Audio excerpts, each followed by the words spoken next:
आइए अब दानिश जौहर के बाद मैं चाहता ये हूं कि एक और शायर या शायरा से आपकी मुलाकात कराऊं। अब ऐसे में हेलो, हाँ ठीक है। अब मैं ये चाहता हूं कि जहां आपने दानिश जौहर का कलाम सुना है तो ये मौका बहुत बेहतर है कि उस नौजवान को आवाज दी जाए जिसके बारे में मैंने आपसे ये कहा था कि मोहतरम डॉक्टर राहत इंदौरी साहब के उम्र के आखिरी हिस्से में जिस नौजवान ने, जिस बेटे ने उनकी सबसे ज्यादा खिदमत की। अच्छा, बाहर गए, ठीक है साहब। अब वो बाहर गए हैं तो फिर मुझे और किसी को बुलाना है आगे। तो अब मैं उस नौजवान से आपकी मुलाकात करा रहा हूं जो मोहतरम डॉक्टर राहत इंदौरी साहब के फर्जंद हैं, लेकिन उनका एक तारुफ ये है कि वो एक बहुत ही अच्छे और सच्चे शायर हैं। राहत साहब की जिंदगी में ही सतलज ने मुशायरों का सफर शुरू किया था और बड़ी जिम्मेदारी के साथ बगैर इस बात का सहारा लिए कि वो डॉक्टर राहत इंदौरी के बेटे हैं, सतलज ने अपने हुनर से, अपनी कलम की स्याही से, अपने कलम की नोक की तेजी से लोगों को अपनी तरफ मुतवज्जे किया और लोगों की दुआएं हासिल की। सतलज राहत को इस वक्त मैं माइक पर आवाज दे रहा हूं, तशरीफ लाएं और उनसे गुजारिश करता हूं याद डॉक्टर राहत इंदौरी के इस खूबसूरत मुशायरे कवि सम्मेलन की महफिल में अपने कलाम से नवाजें, अपने एहसासात बताएं और ये बताएं कि वो आज क्या कहना चाहते हैं। हजरत, मैं मैनपुरी इससे पहले भी राहत साहब के साथ 2 बार हाजिर हो चुका हूं और शहाबुद्दीन साहब ने जब कहा कि राहत इंदौरी साहब की याद में वो एक मुशायरा मैनपुरी में करना चाहते हैं तो मेरा ये मजहबी भी फर्ज था कि मैं यहाँ आऊँ और यहाँ पे जितने भी लोग मौजूद हैं उन सब से हाथ जोड़ के ये गुजारिश करूँ कि राहत साहब की मग़फ़िरत के लिए आप दुआ करें, वही उनके काम आ सकती है। और मैं उसके लिए यहाँ तक आप सभी लोगों से भीख मांगने के लिए आया हूँ कि आप मेरे वालिद की मग़फ़िरत के लिए खूब खूब दुआ करें। राहत साहब एक आवाज़ का नाम है और आवाज़ें कभी ख़त्म नहीं होती हैं। मुझे मेरे बड़े भाई नदीम, जितने भी यहाँ पे हमारे जो अंकल साहब बैठे हैं, शबीन अदीब हैं, हाशिम भाई से मिलने में बाहर गया था। राहत साहब के बेटों की तरह हैं हाशिम भाई भी। सबके ताल्लुकात क्या है वो सब जानते हैं और मैं इनसे भी यही दरखास्त करने आया हूं कि आप लोग भी जब उनके साथी राहत साहब की मग़फ़िरत की दुआ करेंगे तो अल्लाह बेशक कबूल करेगा। तो आप सब लोगों से मैं यहाँ पे ये दुआ की दरखास्त के लिए आया हूं। राहत साहब का वो वारिस है जो नाइंसाफी के खिलाफ आवाज उठाए, जो गलत के खिलाफ आवाज उठाए। मुझसे ज्यादा वारिस मुझे लगते हैं कि मैनपुरी में राहत साहब के होंगे जो उनके कलाम से रोशनी लेते हैं। और मुझे यकीन है इस बात का कि राहत साहब की शायरी गैबी तौर पे हमारी रहनुमाई करती रहेगी, जिंदगी भर उनके शेर हमें एक रास्ता दिखाते रहेंगे। और मैं मैनपुरी की मोहब्बतों को सलाम करता हूँ कि राहत साहब की याद में आपने ये इतनी अच्छी खूबसूरत सी महफिल सजाई। हमारे सलाउद्दीन साहब की बहुत बहुत शुक्रिया कि उन्होंने इतनी खूबसूरत महफिल में मुझे याद फरमाया। मेरा शायरी सुनाना एक रस्मन हो जाएगा, लेकिन चूंकि मुझे एक शायर की हैसियत से यहाँ बुलाया गया है तो मैं कुछ जी। यकीनन कुछ तो काला है यहाँ पर, यकीनन कुछ तो काला है यहाँ पर, यकीनन कुछ तो काला है यहाँ पर, उजाला ही उजाला है यहाँ पर। यकीनन, वाह वाह वाह वाह, यकीनन कुछ तो काला है यहाँ पर, उजाला ही उजाला है यहाँ पर, उजाला ही उजाला है यहाँ पर। कमा मेरी हिफाजत के लिए है, कमा मेरी हिफाजत के लिए है, कमा मेरी हिफाजत के लिए है। अगर कोई गजाला है यहाँ पर, कमा मेरी हिफाजत के लिए, कमा मेरी हिफाजत के लिए है। वाह। अगर कोई गजाला है यहाँ पर, वाह। उसी के दम से ही महफूज हैं हम, आहा। उसी के दम से ही महफूज हैं हम, क्या कहना, उसी के दम से ही महफूज हैं हम। कोई तकदीर वाला है यहाँ पर, कोई तकदीर, उसी के दम से ही महफूज हैं हम।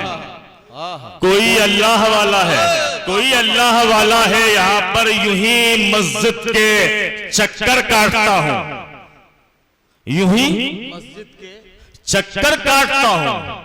कई दिन से तो ताला है यहाँ पर, यूं ही मस्जिद के चक्कर काटता हूं, यूं ही मस्जिद के चक्कर काटता हूं, यूं ही मस्जिद के चक्कर काटता हूं। राज साहब के इंतकाल की कई बातें लोगों ने मिलजुल के भी की और सोशल नेटवर्किंग पे भी काफी बातें हुई। एक शेर में सुनाना चाहता हूँ। नदीम फारूक साहब, कमल साहब यहाँ बैठे, मैं खास तौर पे तवज्जो चाहूंगा। यूं ही मस्जिद के चक्कर काटता हूं, कई दिन से तो ताला है यहाँ पर, हमी ने दश्त को गुलशन बनाया। हाशिम भाई, हमी ने दश्त को गुलशन, हमी ने दश्त को गुलशन बनाया। हमी को मार डाला है यहाँ पर, हमी ने दश्त को गुलशन बनाया। वाह वाह वाह। हमी ने दश्त को गुलशन बनाया, हमी को मार डाला है यहाँ पर। एक गजल के कुछ शेर और इरशाद इरशाद। मेरा चिराग हवाओं के कान भरने लगा। क्या अच्छा। मेरा चिराग हवाओं के कान भरने लगा, मेरा चिराग हवाओं के कान भरने लगा। फिर उसके बाद धुएं से मकान भरने लगा। मेरा चिराग हवाओं के कान भरने लगा। फिर उसके बाद धुएं से मकान भरने लगा। कई दिनों से मैं कमरे में कैद हूं अपने, कई दिनों से मैं कमरे में कैद हूं अपने। खुश्क पत्तों से मेरे घर का लान भरने लगा। कई दिनों से मैं कमरे में कैद हूं अपने। वाह वाह। खुश्क पत्तों से मेरे घर का लान भरने लगा। ये भी मुमकिन है जमी पर भी आसरा न मिले, ये भी मुमकिन है जमी पर भी आसरा न मिले। तू चंद रोज में कितनी उड़ान भरने लगा। ये भी मुमकिन है जमी पर भी आसरा न मिले।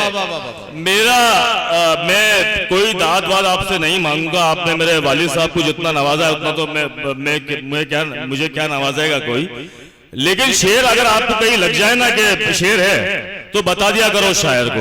अगर वो एहसास उसको हो जाएगा तो उसको लगेगा कि जहां आया है जमीन पे वहां पे शायरी भी कहीं कभी थोड़ी सुन ली जाती है। सुनिएगा, ये भी मुमकिन है जमी पर भी आसरा न मिले। तू चंद रोज में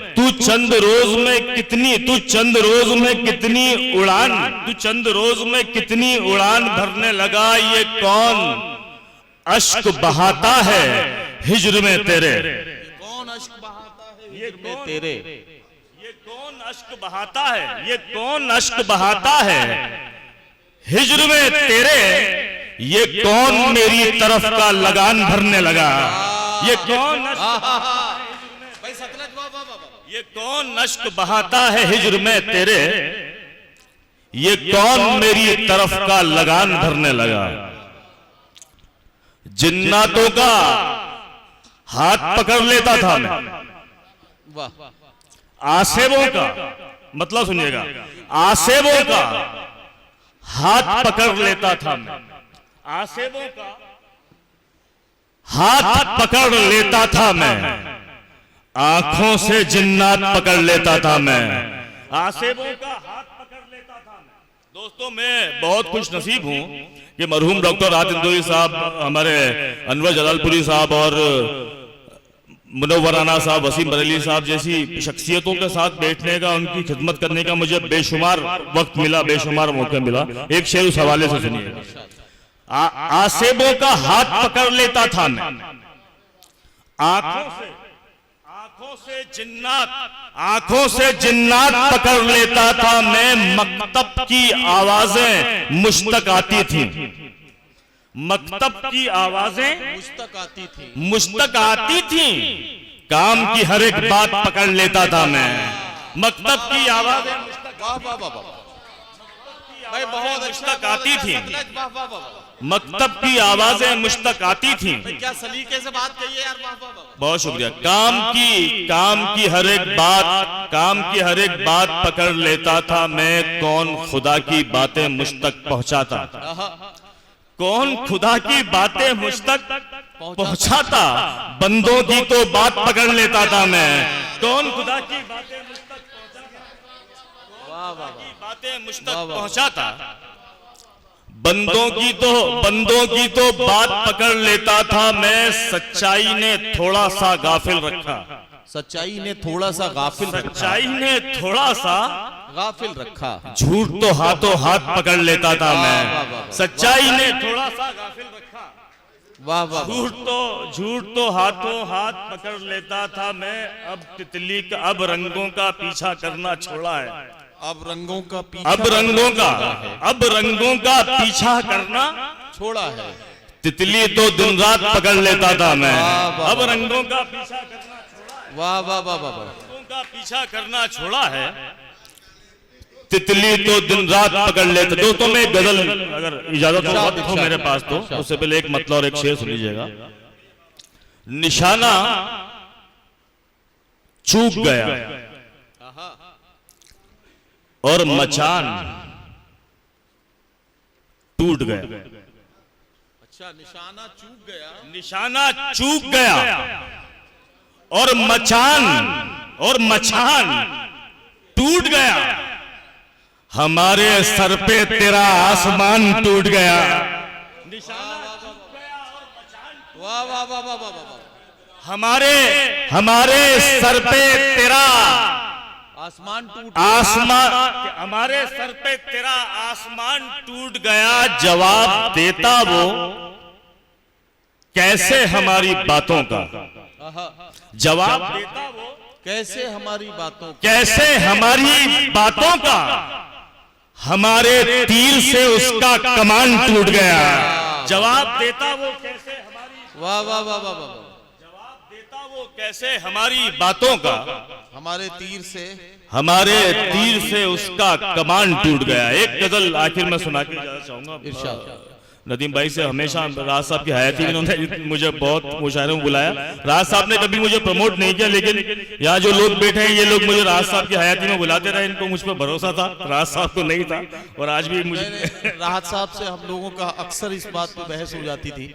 वो ये कहते थे कि मैं किसी से ये नहीं कहूंगा कि आप मेरे बेटे को बुलाएं, लेकिन हमने उनसे ये कहा कि हम लोगों से ये कह सकते हैं कि आप हमारे भतीजे को बुलाएं।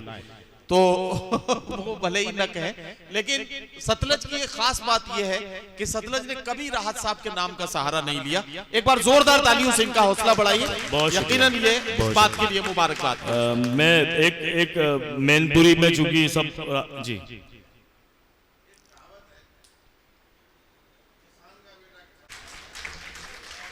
पर मेरे हिसाब से राहत साहब का वारिस वो है जो उनकी शायरी को अपनी समझे, उनकी किताबों को अपना समझे। सिर्फ मैं उनके यहाँ पैदा हुआ इसलिए मैं वारिस नहीं, मुझे लगता है कि उनके वारिस और यहाँ बैठे हैं जो शायद मुझसे ज्यादा उनके काम को आगे बढ़ाएंगे, और मुझे बहुत भरोसा है मैनपुरी पे खास तौर पर।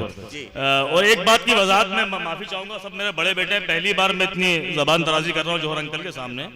मैंने राहत साहब की कोई खिदमत नहीं की साहब, वो बहुत बड़े थे तो मेरी छोटी मोटी खिदमत भी दिखती थी। सभी अपने वालिदैन को की खिदमत करते हैं, लेकिन मेरी खिदमत लोगों को दिखती थी कि यार ये अपने बाप की खिदमत कर रहा है, सबका फर्ज है, सबको करना चाहिए, जो नहीं कर रहा है उसको करना चाहिए। मैं कर रहा था, कोई बहुत बड़ी बात नहीं थी। राहत साहब ने मुझसे कोई खिदमत नहीं ली, वो जिंदगी भर एक बादशाह की तरह जिए, और उनकी अजमतों का ये फैज है कि मैं उनके कदमों का धूल भी नहीं हूँ। लेकिन यहाँ पे आप जो मुझे इज्जत दे रहे हैं सिर्फ इसलिए दे रहे हैं कि मैं राहत साहब की मैं उनके शिजरे से आता हूँ, वरना मेरी कोई हैसियत नहीं है।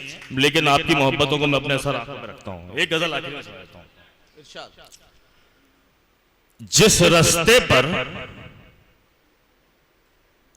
दीवाना आ जाता है, जिस रास्ते पर दीवाना आ जाता है, जिस रास्ते पर दीवाना आ जाता है, दीवाना आ जाता है, आ जाता है, जिस रास्ते पर दीवाना आ जाता है, चलते चलते वीराना आ जाता है। वाह वाह वाह। जिस रास्ते पर दीवाना आ जाता है, जिस रास्ते पर अरे वो यही तुम ही दे रहा हो दादवा अकेले। जिस रास्ते पर दीवाना आ जाता है, चलते चलते चलते चलते वीराना, चलते चलते वीराना आ जाता है। हम रिंदाने मस्त कलंदर हैं ना से, हम कलंदर है ना, रिंदाने मस्त कलंदर हैं ना से, हम तक खुद ही मैखाना आ जाता है। हम रिंदाने मस्त कलंदर हैं ना से, बहुत शुक्रिया, हम रिंदाने मस्त कलंदर हैं ना से, हम तक खुद ही मैखाना आ जाता है।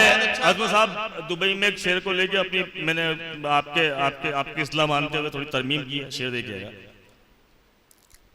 हम तक खुद ही मैखाना आ जाता है, फूलों की तस्वीर पे तितली बैठी है, फूलों की तस्वीर पे तितली बैठी है, फूलों की तस्वीर पे तितली बैठी है। वाह। बल्ब जले तो परवाना आ जाता है, फूलों की तस्वीर पे तितली बैठी है, बल्ब जले तो परवाना आ जाता है। शहाबुद्दीन साहब आपके लिए शेर के, तेरी महफिल बस एक ऐसी महफिल है, तेरी महफिल बस एक ऐसी महफिल है, बस एक ऐसी महफिल है, हर एक हाथ में पैमाना आ जाता है। तेरी महफिल बस एक ऐसी, वाह वाह वाह वाह वाह, तेरी महफिल बस एक ऐसी महफिल है, हर एक हाथ में हर एक हाथ में पैमाना आ जाता है। दानिश्वर तो मेरी बात नहीं सुनते, दानिश्वर तो मेरी बात नहीं सुनते, दानिश्वर तो मेरी बात नहीं सुनते, मेरी बात नहीं सुनते। एक हुजूम मस्ताना आ जाता है, दानिश्वर क्या कहना है भाई? बाबा दानिश्वर तो मेरी बात नहीं सुनते, एक हुजूम मस्ताना आ जाता है। जीते जीते जीना नहीं आता, लेकिन जीते जीते मर जाना आ जाता है। वाह वाह वाह वाह वाह। जीते जीते जीते जीना नहीं आता, लेकिन जीते जीते मर जाना आ जाता है। मैं सहरा का रास्ता भूल गया, लेकिन मैं सहरा का रास्ता भूल गया, लेकिन मेरे घर तक वीराना आ जाता है। मैं सहरा का रास्ता, लेकिन हम रिंदाने मस्त कलंदर हैं ना से, हम रिंदाने मस्त कलंदर हैं ना से, हम तक खुद ही मैखाना आ जाता है। तब मिलती है